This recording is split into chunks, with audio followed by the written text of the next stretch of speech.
బాబాయ్ అంటే 100 రోజుల ప్రభుత్వానికి సంబంధించి చంద్రబాబు నాయుడు గారు ఏదైతే పెన్షన్ల విధానం చెప్పారో అలాగే అన్నా క్యాంటీన్లు అన్నారో ఒక్కొక్కటి చేసుకుంటూ వస్తున్నారు. అసలు ఎలా ఉందంటారు ప్రభుత్వం? బాగానే ఉంది ప్రభుత్వానికి, ఇప్పుడు వరకు బాగానే ఉంది. అది జగన్మోహన్ రెడ్డి గారు అసలు ఏం లేదు, నేను ఉంటే నేను అమ్మఒడి వేసేవాడిని, అవన్నీ ఒత్త కోతలే వేసింది, అయ్యి ఒడి వేసినా అమ్మ ఒడి వేసినా ఏ ఒడికి ఆ ఒడి అప్పట్లో మేము చేతులు ముందు పెట్టుకొని పని చేసుకునే వాళ్ళ మేము చేతుల ముందు కూర్చోవాల్సి వచ్చింది.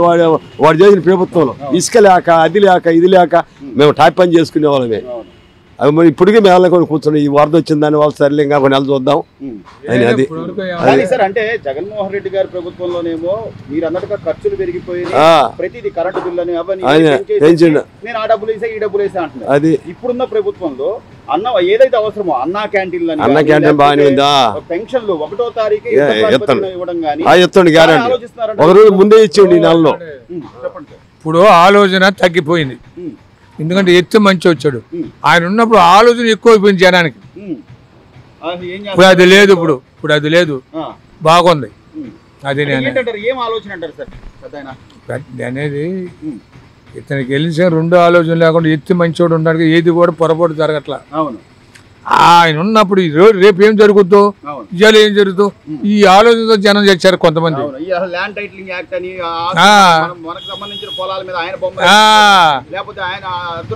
అదే అప్పుడు ఆలోచన ఎక్కువైపోయింది, ఇప్పుడు అలాంటి ఆలోచన ఏమి లేవు. ఎవడు పని వాడు చేసుకుంటున్నాడు, ఆ ఆలోచన రాట్లా. అది ఆరోగ్యం బాగుంది. మొత్తం మీద ఏమంటారండి అంటే ఈ 100 రోజుల పరిపాలనకు సంబంధించి చంద్రబాబు నాయుడు గారు ఇచ్చిన హామీలన్నీ నెరవేర్చగలరని నమ్మకం ఉందంటారా? మాకు నమ్మకం ఉంది, కాకపోతే ఒకటి ఆయన అన్నట్లు ఇంకా పూర్తి కాలే ఇస్తలేమోలే ఇప్పుడు అనుకోకూడదు. కొద్ది టైం మన ఇప్పుడు ఇబ్బంది, ఇప్పుడు వరద వచ్చింది మనం ఇప్పుడు అమ్మంటే ఈ లేదు పోయి అనకూడదు. ఏంటంటే అది సర్దుకుపోవాలి ఒకటి. అది దానికి తోడు బాబాయ్ ఈ రోజున తిరుమల లడ్డు వ్యవహారానికి సంబంధించి వివాదం నడుస్తుంది. ప్రభుత్వం ఏమో ఆల్రెడీ దాని మీద రిపోర్ట్ కూడా ఇచ్చింది, ఇదిగో ఇవి కలిపారు అని చెప్పి స్పష్టంగా ఆ ల్యాబ్కు సంబంధించి వాళ్ళు రిపోర్ట్లు కూడా చూపిస్తున్నారు. నిజంగా అది నిజమైతే దాని వెనక ఉన్న వాళ్ళని ఖచ్చితంగా శిక్షించాలంటావా? శిక్షించాలి, మరి చేసిన పని గొడ్డుకోబోయేటమైంది. ఇప్పుడు మనమంటే శాఖాహారులు కానీ తింటాం, ఒక బ్రాహ్మణులు ఉంటారు, కామెంట్లు ఉంటారు, అలాంటి వాళ్ళు లడ్డు అట్ట తింటారు, అలాంటి లడ్డు అట్ట తింటారు. అది అన్ని కోట్ల మందికి మనోభావాలకు సంబంధించి అవునా కాదా సార్? ఈ రోజున తిరుమలకు సంబంధించి ఆ లడ్డు వ్యవహారం ఇంత వివాదం నడుస్తుందంటే అది రాష్ట్ర ముఖ్యమంత్రి గారికి తెలియకుండా జరుగుతుందంటావు, అప్పుడున్న ముఖ్యమంత్రి గారికి తెలవకుండా ఉండదు.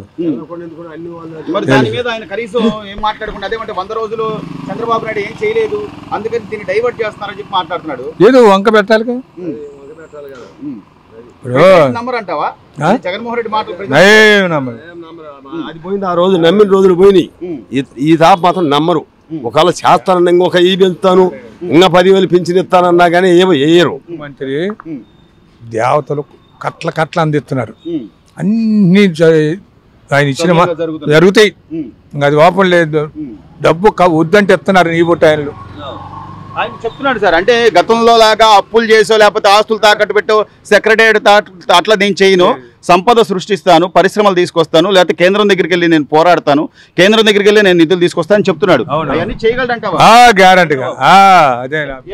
వాళ్ళు పొత్తు మీద ఉంది కాబట్టి ఇద్దరు ఉన్నారు కాబట్టి, అటు కేంద్రం ఉంది, మధ్యలో 2 పార్టీలు కలిసినాయి కాబట్టి ఇప్పుడు నువ్వు అన్న మాట నేను వినాలి కదా. వాళ్ళు కుమ్మక్కయ్యి ఇద్దరు పోయి పరిశీలించుకుంటారు, ఒక మాట మీద పరిశీలించుకుంటారు. ఎవరి వాళ్ళు అంటే చెప్పలేము. అది బాగానే ఉంది, పనితీరు బాగానే ఉంది. ఇప్పుడు అన్న మాటల ప్రకారం ఇవాళ డబ్బు దేవతలు దేవుడి గురించి కానీ ఇట్టాటికి కట్ల ఎత్తున్నారు. ఆయన అన్ని కూడా పూర్తి చేస్తాడు, ఎందుకంటే వద్దంటే డబ్బులు ఎత్తున్నారు. మొన్న ఈ వరదలకు సంబంధించి పెద్ద ఎత్తున అందరూ విరాళాలు కూడా ఇస్తారు, ఇన్ని కోట్లు ఆ రకం ఇస్తారు. అంటే ఆ మనిషిని బట్టి అంటారా బాబాయ్? నష్టం జరిగింది కదా, అక్కడ ఉన్న వ్యక్తి రేపటి అంతా ఈ రకంగా నీళ్లు వచ్చి కొట్టుకుపోతున్నారు అనే ఒక ఆలోచన ప్రతి మరి నీకు కూడా ఇది తీసుకోవాలని ఇదిగో ముఖ్యమంత్రి కదా ఆయన. మరి అలాంటప్పుడు ఏదో కూడా వచ్చి సానుభూతి చూపించాలి. అది అలా ఇది కట్ట ఇల్లు చంద్రబాబు నాయుడు నీళ్లు పోబట్టి అపవాదాలు బురద చల్లటం ఇది. ఇప్పుడు నువ్వు వరకు 5 ఏళ్ళు అంత చెప్పి పెట్టినోడు అమ్మఒడి అయ్యేవాడు అన్ని బాగానే వేసి నువ్వు కొంతమంది కొంతమందికి రాని కూడా రాలేదు. అవి కూడా అలాంటప్పుడు మరి నువ్వు ఊరికే అనవసరంగా ఇచ్చేయడం మాటలు మాట్లాడడం ఎందుకు? కష్టాలు ఇప్పుడు ఎంత బాధపడ్డారు 20 రోజులు మేమే అల్లాడిపోయినాం. అది వచ్చి అది బొల్లితే మాది కూడా అంతే కదా, ఏ దేవుని పుణ్యం అంతవరకు ఆగింది. అది జగన్ గారు ఒకళ్ళు చెప్పిన మాట ఆయన ఈ ఆలోచన ఏది వస్తే అది చేసి తీరాలి అంతే. అది మంచి చెడా ఏమి లేదు, దానికి ఎదురు లేదు. ఎదురు వచ్చినా కూడా వాడిని మామూలుగా బతకనేడు. కానీ అలాంటిగా బాబాయ్ మనం గవర్నమెంట్ ఇచ్చింది నీకు గతంలో ఆయన నమ్మి మనం 150 సీట్లు ఇచ్చామంటే ఏదో యువకుడివి ఏదో చేస్తావు, లేదా రాజశేఖర రెడ్డి గారు బిడ్డవి నువ్వు ఏదో నువ్వు. ఆయన మానుబాబు కాదండి వాళ్ళ నాన్నగారు. ఆయన చెప్పు ఇప్పుడు కూడా ఆయన పేరు ఎందుకు చెప్పుకుంటున్నారు అది తెలుసుకోవాలి. ఆయన ఎన్టీ రామారావు ప్రభుత్వం ఫస్ట్ అసలు రాజకీయం మాకు తెలియదు. అలాంటి వాడు వచ్చి ఎక్కడికక్కడే పార్టీ పెట్టి నిలబెట్టుకున్నాడు. ఎక్కడ బస్సు ఎక్కాలన్నా బస్ స్టాండ్లు కట్టిండు. ఆయన చేయని తప్పేం లేదు. అలాంటివి చేసినాడు. ఆయన చేసినట్టు ఈయన వచ్చిండు 5 ఏళ్ళు ఉన్నప్పుడు. మరి నువ్వు నిన్న ఎందుకు అదే మునిగిపోయినా సచ్చినాకు వచ్చేవాడు. ఇప్పుడు రెండోసారి గెలిచి ఉంటే మొత్తం ఎంతమంది వచ్చేవాళ్ళు జగన్మోహన్ రెడ్డి ఉండుంటే గ్యారంటీగా హెలికాప్టర్ తిరిగితే వెళ్ళిపోతాడు.